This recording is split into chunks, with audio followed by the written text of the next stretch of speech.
குமரியில் கலக்கிய இந்திய அணியின் ரியல் பைசன் சென்னை அணிக்காக களமிறங்கி பல்வேறு புள்ளிகளை பெற்று வெற்றி தேடித்தந்த இந்திய அணியின் கபடி வீராங்கனை கண்ணகி நகர் கார்த்திகா இந்திய அணிக்கு பெருமை சேர்த்த கார்த்திகாவிற்கு தலை தாழ்ந்து வணங்கி பாராட்டு தெரிவித்த முன்னாள் நாடாளுமன்ற உறுப்பினர்.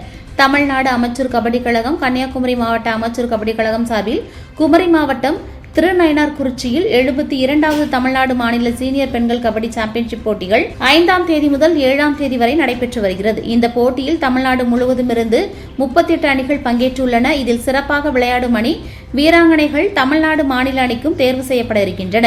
சென்னை அணிக்காக இந்திய அணியின் கபடி விளையாட்டு வீராங்கனை கண்ணகி நகர் கார்த்திகா கலந்து கொண்டு விளையாடி வருகிறார். முன்னதாக அரியலூர் மற்றும் சென்னை மாவட்டங்களுக்கிடையே நடைபெற்ற போட்டியில் தன்னுடைய அணிக்காக பல்வேறு புள்ளிகளை பெற்றுக் கொடுத்து வெற்றி பெற வைத்தார்.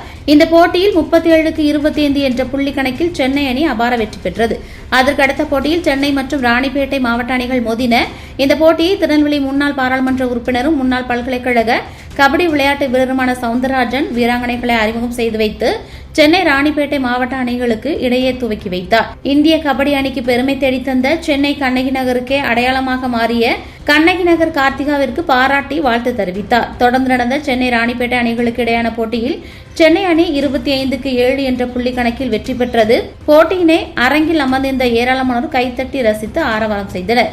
கபடி போட்டியை நடத்தும் திருநயினார்குறிச்சி அணியில்தான் இந்திய கபடி அணியின் கேப்டனாகவும் முதல் முறையாக கபடி போட்டியில் அர்ஜுனா விருது பெற்ற குமரி மாவட்டத்திற்கு பெருமை சேர்த்த ராஜரத்னம் விளையாடிய அணி திருநயினார்குறிச்சி அணி என்பதும் குறிப்பிடத்தக்கது.